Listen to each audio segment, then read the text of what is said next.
Bonsoir à tous, bienvenue si vous nous rejoignez pour la suite. Au cœur de l'info, voici les titres de ce samedi. Le détroit d'Ormuz à nouveau fermé. Soumis aux frappes israéliennes, plusieurs cibles touchées dans le sud du pays, dans la vallée de la Beka. Au moins 16 morts, je vous le disais, encore ce samedi selon la défense civile libanaise. Israël dit avoir riposté au tir de plus de 50 projectiles sur les forces israéliennes dans le sud Liban la nuit dernière. Le Hezbollah n'a pour l'heure pas revendiqué ces attaques. Précision à Beyrouth de Serge Berberi. Voilà, et réponse donc de l'Iran à ces frappes israéliennes qui se poursuivent sur le Liban. Le détroit d'Ormuz est à nouveau fermé. Guerre en Ukraine, maintenant les frappes russes se poursuivent sur le pays. Une nouvelle attaque a fait 4 morts sur la région de Zaporizhzhia.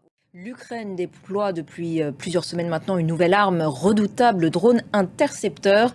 Une technologie également proposée aux pays du Golfe, ciblée par l'Iran dans la guerre au Moyen-Orient. Notre correspondant Gulliver Krag a passé une journée avec une équipe qui utilise justement ces drones intercepteurs pour défendre le ciel ukrainien. Voyez son reportage.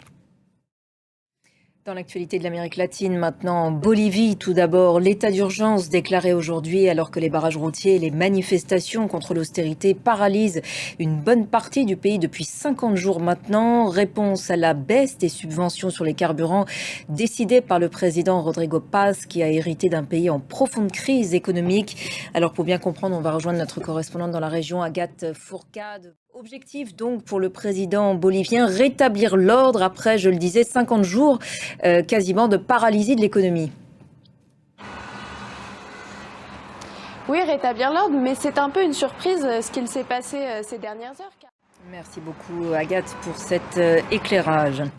Pendant ce temps, au Pérou, le candidat de la gauche, Roberto Sanchez, a pris la tête hier soir d'une marche rassemblant des centaines de sympathisants.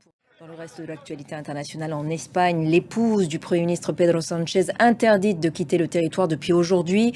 Un tribunal espagnol a ordonné qu'elle soit jugée pour corruption.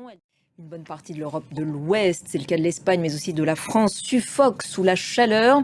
En France, l'épisode caniculaire s'intensifie même ce week-end. 60 départements sont désormais en vigilance orange. Une personne sur deux en clair est concernée. Et dimanche, le niveau d'alerte rouge pourrait même être déclenché. Et c'est la fête de la musique qui pourrait être compromise par endroits.